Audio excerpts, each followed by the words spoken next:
BJP infight ಸಿಕ್ಕಾಪಟ್ಟೆ ಜೋರಾಗಿದೆ. ಬಸವನಗೌಡ ಪಾಟೀಲ್ ಯತ್ನಾಳ್ ವಿಜಯೇಂದ್ರಗೆ ತಿರುಗೇಟ್ ಕೊಟ್ಟಿದ್ದಾರೆ, ಆವಾಜ್ ಹಾಕಿದ್ದಾರೆ, ಓಪನ್ ವಾರ್ನಿಂಗ್, ಕ್ಲಿಯರ್ ಆಗಿ ಓಪನ್ ವಾರ್ನಿಂಗ್ ಕೊಟ್ಟಿದ್ದಾರೆ. ರಮೇಶ್ಗೆ ಎಚ್ಚರಿಕೆ ನೀಡಿದಂತೆ, ಅಂದ್ರೆ ರಮೇಶ್ ಜಾರಕಿಹೊಳಿಗೆ ವಾರ್ನ್ ಮಾಡ್ದಂಗೆ ನಂಗೇನಾದ್ರೂ ವಾರ್ನ್ ಮಾಡಿದ್ರೆ, ನನ್ನ ಬಗ್ಗೆ ಮಾತನಾಡಿದ್ರೆ ಕರ್ನಾಟಕದಲ್ಲಿ ಅವರು ಓಡಾಡೋದು ಕಠಿಣ ಆಗಲಿದೆ ಅಂತ ಓಪನ್ ಚಾಲೆಂಜ್ ಹಾಕಿದ್ದಾರೆ. ರಮೇಶ್ ಜಾರಕಿಹೊಳಿಯನ್ನ ಹೆದರಿಸೋದಕ್ಕೆ ಸಾಧ್ಯ ಇಲ್ಲ, ಇಲ್ಲಿ ಯಾರು ಅಂಜೋ ಗಿರಾಕಿಗಳಿಲ್ಲ ಅಂತ ಬಸವನಗೌಡ ಪಾಟೀಲ್ ಯತ್ನಾಳ್ ಆವಾಜ್ ಹಾಕಿದ್ದಾರೆ. ಸೊ ಬಿಜೆಪಿ ಬಣ ರಾಜಕೀಯ ತಾರಕಕ್ಕೇರಿದೆ ಅಂತಾನೆ ಹೇಳಬೇಕು. ಓಪನ್ ಆಗಿ ಬಿಜೆಪಿ ಒಳಗಡೆ ಕಚ್ಚಾಟ ಈಗ ರೀತಿಗೆ ಬರ್ತಾ ಇದೆಯಾ? ಹಾಗಾದ್ರೆ ಯತ್ನಾಳ್ ಟೀಮ್ಗೆ ವಿಜಯೇಂದ್ರ ಖಡಕ್ ಮೆಸೇಜ್ ಸಂದೇಶ ಕಳಿಸಿದ್ದಾರೆ. ನಾನೇ ನನ್ನ ಪಕ್ಷ ಕಟ್ತೀನಿ, ಪಕ್ಷ ನಾನೇ ಅಧಿಕಾರಕ್ಕೆ ತರ್ತೀನಿ ಅಂತ.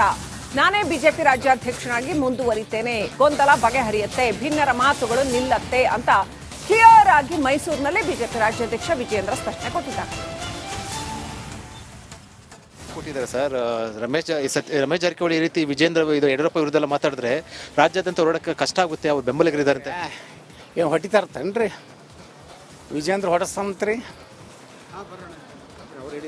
ಅಲ್ಲೆಲ್ಲ ಶಿಕಾರ್ಪುರ್ನಾಗ ಮಾತಾಡಲ್ರಿ, ಎಲ್ಲ ಕರ್ನಾಟಕದಾಗ ಮಾತಾಡಕ್ಕೆ ಆಗೋಲ್ಲ. ಹಾಂ, ಇದೇನು ಗುಂಡಾರಾಜ್ಯ ಇಲ್ಲ, ಬಿಹಾರ ಅಲ್ಲ.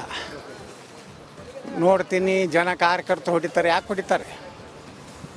ಪ್ರಾಮಾಣಿಕರು ಒಳ್ಳೆ ರಾಜಕಾರಣಿ ಇದ್ರು ಹೊಡಿತಾರ. ಪದೇ ಪದೇ ರೀತಿ ಹೇಳಿಕೆ ಕೊಡ್ತಾ ಇದ್ರೆ ಕಾರ್ಯಕರ್ತರು ಸುಮ್ಮನೆ ಇರೋಲ್ಲ ಅಂತ ಹೇಳೋ ಮೂಲಕ ನಿಮಗೂ ನೇರವಾಗಿ ರಮೇಶ್ ಜಾರಕಿಹೊಳಿ ಹೇಳಿದ್ರು ಅಥವಾ ನಿಮಗೂ ಕೂಡ ಹೇಳಿದ ರೀತಿಯಲ್ಲಿ ಕೂಡ ಏನು ಮತ್ತೆ ಹೇಳ್ತೀರ ಮಾಧ್ಯಮದ? ನನಗೆ ಹೇಳಿ ನೋಡ್ಲಿ, ಅವ ಆಟಾಡೋದು ಕಠಿಣ ಆಗ್ತದೆ. ನನಗೇನಾರ ಅದನ್ನ ಅಂದ್ರೆ ಅವ ಕರ್ನಾಟಕ ಆಟಾಡೋದು ಕಠಿಣ ಆಗ್ತದೆ. ಒಂದು ವಾರ್ನಿಂಗ್ ಕೊಟ್ಟಿದ್ದಾರೆ ಸರ್. ರಮೇಶ್ ಜಾರಕಿಹೊಳಿಗೆ ಕೊಟ್ಟಂತಹ ವಾರ್ನಿಂಗ್ ನನಗೆ ಕೊಟ್ಟರೆ ಅದು ಬೇರೆ ರೀತಿಯಾದಂಥ ಇದಾಗುತ್ತೆ ಅಂತ ನಿಮಗೆ ವಾರ್ನಿಂಗ್ ಕೊಟ್ಟಿದ್ದಾರೆ. ತುಂಬ ಸಂತೋಷ, ಅವ್ರಿಗೆ ದೇವ್ರು ಒಳ್ಳೇದು ಮಾಡಲಿ ಅಂತ ನಾನು ಹಾರೈಸ್ತೇನೆ. ನೋಡ್ರಿ, ಪಕ್ಷವನ್ನು ಗಟ್ಟಿಗೊಳಿಸ್ತೇನೆ, ಭಾರತೀಯ ಜನತಾ ಪಾರ್ಟಿಯನ್ನು ಸ್ಪಷ್ಟ ಬಹುಮತದೊಂದಿಗೆ ಅಧಿಕಾರಕ್ಕೆ ತರ್ತೇನೆ ಅಂತೇಳಿ ರಾಜ್ಯದ ಅಧ್ಯಕ್ಷನಾಗಿ ಇವತ್ತು ಮತ್ತೆ ಹೇಳ್ತಾ ಇದ್ದೇನೆ ಅಂತ ಹೇಳಿದ್ರೆ ಅದರ ಅರ್ಥ ನಾನು ಅಧ್ಯಕ್ಷನಾಗಿ ಮುಂದುವರಿತೇನೆ, ಪಕ್ಷವನ್ನು ಕೂಡ ಬಲಪಡಿಸ್ತೇನೆ, ಎಲ್ಲರನ್ನು ಕೂಡ ವಿಶ್ವಾಸಕ್ಕೆ ತೆಗೆದುಕೊಂಡು ಮುನ್ನಡೆಸ್ತೇನೆ ಅನ್ನೋ ಅರ್ಥ. ವಿನೋದ್ ಮೈಸೂರಿಂದ ಕನೆಕ್ಟ್ ಆಗಿದ್ದಾರೆ. ವಿನೋದ್, ವಿಜಯೇಂದ್ರ ಅವರು ಬಹಳ ಸ್ಪಷ್ಟವಾಗಿ ಹೇಳಿದ್ರು, ಪಕ್ಷನ ಅಧಿಕಾರಕ್ಕೆ ತರ್ತೀನಿ ಅಂದ್ರೆ ಅಧ್ಯಕ್ಷ ಆಗಿ ಮುಂದುವರಿತೀನಿ ಅಂತ. ಅವರ ಮಾತಲ್ಲಿ ಬಹಳ ಕಾನ್ಫಿಡೆನ್ಸ್ ಕಾಣ್ತಾ ಇತ್ತು. ಅಂದ್ರೆ ಅವ್ರಿಗೆ ಹೈಕಮಾಂಡ್ ಫುಲ್ ಸಪೋರ್ಟ್ ಇದೆ ಅಂತಾನಾ? ಅಂದ್ರೆ ಯತ್ನಾಳ್ ಟೀಮ್ಗೆ ಹಾಗಾದ್ರೆ ಬಿಜೆಪಿ ಹೈಕಮಾಂಡ್ ಸಪೋರ್ಟ್ ಇಲ್ವಾ, ಅಥವಾ RSS ಮತ್ತು ಹೈಕಮಾಂಡ್ ಮಧ್ಯೆನೇ ಏನಾದ್ರೂ ಭಿನ್ನಾಭಿಪ್ರಾಯ ಇದೆಯಾ? ಯಾಕೆ ಇಷ್ಟೊಂದು ಒಳಜಗಳ ಆಗ್ತಾ ಇದೆ ಬಿಜೆಪಿನಲ್ಲಿ ಅಂತ ಅನ್ಸುತ್ತೆ? ವಿಜಯೇಂದ್ರ ಅವರ ಮಾತಿನ ಒಳಮರ್ಮ ಏನು? ಶ್ರೀಲಂಕೆ ಬಹಳ ಪ್ರಮುಖವಾಗಿ ಈಗಾಗಲೇ ವಿಜಯೇಂದ್ರ ಅವರ ಬದಲಾವಣೆ ಮಾಡಬೇಕು ಅಂತ ಹೇಳಿ ಈಗಾಗಲೇ ಯತ್ನಾಳ್ ಅವರು ಟೀಮ್ ಕೂಡ ಸಾಕಷ್ಟು ಪ್ರಯತ್ನ ಮಾಡಿ ಪಕ್ಷದ ಏನೋ ಈಗಾಗಲೇ ಬಹಿರಂಗವಾಗಿ ಹೇಳಿಕೆಯನ್ನು ಕೊಡ್ತಾ ಇದ್ರು. ಇವತ್ತು ಮೈಸೂರಲ್ಲಿ ಮಾತಾಡಿದಂತಹ ವಿಜಯೇಂದ್ರ ಅವರು ಕೂಡ ಒಂದು ಖಡಕ್ ಆದಂತಹ ಒಂದು ಸಂದೇಶ ರವಾನೆ ಮಾಡಿರುವಂತದ್ದು.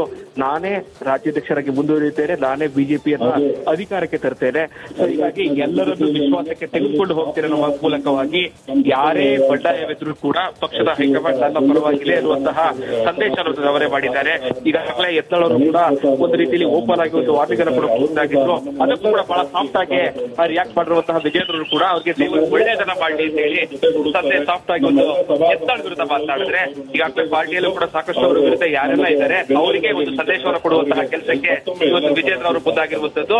ಈಗಾಗಲೇ ಈಗಾಗಲೇ 1 ವರ್ಷಗಳ ಕಾಲ ಯಶಸ್ವಿಯಾಗಿ ಮುಂದೆ ಏನು ರಾಜ್ಯಾಧ್ಯಕ್ಷರಾಗಿ ನಾನು ಅಧಿಕಾರ ನಡೆಸಿದ್ದೇನೆ, ಇನ್ನು 2 ವರ್ಷಗಳ ಕಾಲ ನಾನು ಅಧಿಕಾರವನ್ನು ಮುಂದುವರಿಸ್ತೇನೆ, ಮುಂದೆ ಪಾರ್ಟಿಯನ್ನೇ ಅಧಿಕಾರಕ್ಕೆ ತರ್ತೇನೆ ಅನ್ನೋ ಮಾತುಗಳನ್ನ ಹೇಳ್ತಾ ಇರುವಂತದ್ದು.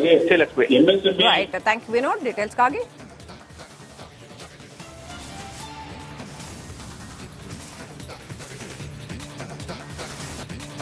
ಬಿಜೆಪಿ ಇನ್ಫೈಟ್ ಸಿಕ್ಕಾಪಟ್ಟೆ ಜೋರಾಗಿದೆ. ಬಸವನಗೌಡ ಪಾಟೀಲ್ ಯತ್ನಾಳ್ ವಿಜಯೇಂದ್ರಗೆ ತಿರುಗೇಟ್ ಕೊಟ್ಟಿದ್ದಾರೆ, ಆವಾಜ್ ಹಾಕಿದ್ದಾರೆ, ಓಪನ್ ವಾರ್ನಿಂಗ್, ಕ್ಲಿಯರ್ ಆಗಿ ಓಪನ್ ವಾರ್ನಿಂಗ್ ಕೊಟ್ಟಿದ್ದಾರೆ. ರಮೇಶ್ಗೆ ಎಚ್ಚರಿಕೆ ನೀಡಿದಂತೆ, ಅಂದ್ರೆ ರಮೇಶ್ ಜಾರಕಿಹೊಳಿಗೆ ವಾರ್ನ್ ಮಾಡ್ದಂಗೆ ನಂಗೇನಾದ್ರೂ ವಾರ್ನ್ ಮಾಡಿದ್ರೆ, ನನ್ನ ಬಗ್ಗೆ ಮಾತನಾಡಿದ್ರೆ ಕರ್ನಾಟಕದಲ್ಲಿ ಅವರು ಓಡಾಡೋದು ಕಠಿಣ ಆಗಲಿದೆ ಅಂತ ಓಪನ್ ಚಾಲೆಂಜ್ ಹಾಕಿದ್ದಾರೆ. ರಮೇಶ್ ಜಾರಕಿಹೊಳಿಯನ್ನ ಹೆದರಿಸೋದಕ್ಕೆ ಸಾಧ್ಯ ಇಲ್ಲ, ಇಲ್ಲಿ ಯಾರು ಅಂಜೋ ಗಿರಾಕಿಗಳಿಲ್ಲ ಅಂತ ಬಸವನಗೌಡ ಪಾಟೀಲ್ ಯತ್ನಾಳ್ ಆವಾಜ್ ಹಾಕಿದ್ದಾರೆ. ಸೊ ಬಿಜೆಪಿ ಬಣ ರಾಜಕೀಯ ತಾರಕಕ್ಕೇರಿದೆ ಅಂತಾನೆ ಹೇಳಬೇಕು. ಓಪನ್ ಆಗಿ ಬಿಜೆಪಿ ಒಳಗಡೆ ಕಚ್ಚಾಟ ಈಗ ರೀತಿಗೆ ಬರ್ತಾ ಇದೆಯಾ? ಹಾಗಾದ್ರೆ ಯತ್ನಾಳ್ ಟೀಮ್ಗೆ ವಿಜಯೇಂದ್ರ ಖಡಕ್ ಮೆಸೇಜ್ ಸಂದೇಶ ಕಳಿಸಿದ್ದಾರೆ. ನಾನೇ ಪಕ್ಷ ಕಟ್ತೀನಿ, ಪಕ್ಷ ನಾನೇ ಅಧಿಕಾರಕ್ಕೆ ತರ್ತೀನಿ ಅಂತ. ನಾನೇ ಬಿಜೆಪಿ ರಾಜ್ಯಾಧ್ಯಕ್ಷನಾಗಿ ಮುಂದುವರಿತೇನೆ, ಗೊಂದಲ ಬಗೆಹರಿಯುತ್ತೆ, ಭಿನ್ನರ ಮಾತುಗಳು ನಿಲ್ಲತ್ತೆ ಅಂತ ಕ್ಲಿಯರ್ ಆಗಿ ಮೈಸೂರಿನಲ್ಲಿ ಬಿಜೆಪಿ ರಾಜ್ಯಾಧ್ಯಕ್ಷ ವಿಜಯೇಂದ್ರ ಸ್ಪಷ್ಟನೆ ಕೊಟ್ಟಿದ್ದಾರೆ. ಸರ್, ರಮೇಶ್ ಜಾರಕಿಹೊಳಿ ಈ ರೀತಿ ವಿಜೇಂದ್ರ ಯಡಿಯೂರಪ್ಪ ವಿರುದ್ಧ ಮಾತಾಡಿದ್ರೆ ರಾಜ್ಯಾದ್ಯಂತ ಹೊರಡಕ್ಕೆ ಕಷ್ಟ ಆಗುತ್ತೆ, ಅವ್ರು ಬೆಂಬಲಿಗರಿದ್ದಾರೆ. ಏನು ಹೊಡಿತಾರತ್ತನ್ರಿ ವಿಜೇಂದ್ರ ಹೊಡಸ್ತಂತ್ರಿ? ಅಲ್ಲೆಲ್ಲ ಶಿಕಾರ್ಪುರ್ನಾಗ ಮಾತಾಡಲ್ರಿ, ಎಲ್ಲ ಕರ್ನಾಟಕದಾಗ ಮಾತಾಡಕ್ಕೆ ಆಗೋಲ್ಲ. ಹಾಂ, ಇದೇನು ಗುಂಡಾರಾಜ್ಯ ಇಲ್ಲ, ಬಿಹಾರ ಅಲ್ಲ. ನೋಡ್ತೀನಿ ಜನ ಕಾರ್ಯಕರ್ತರು ಹೊಡಿತಾರೆ. ಯಾಕೆ ಹೊಡಿತಾರೆ? ಪ್ರಾಮಾಣಿಕರು ಒಳ್ಳೆ ರಾಜಕಾರಣಿ ಇದ್ರು ಹೊಡಿತಾರ.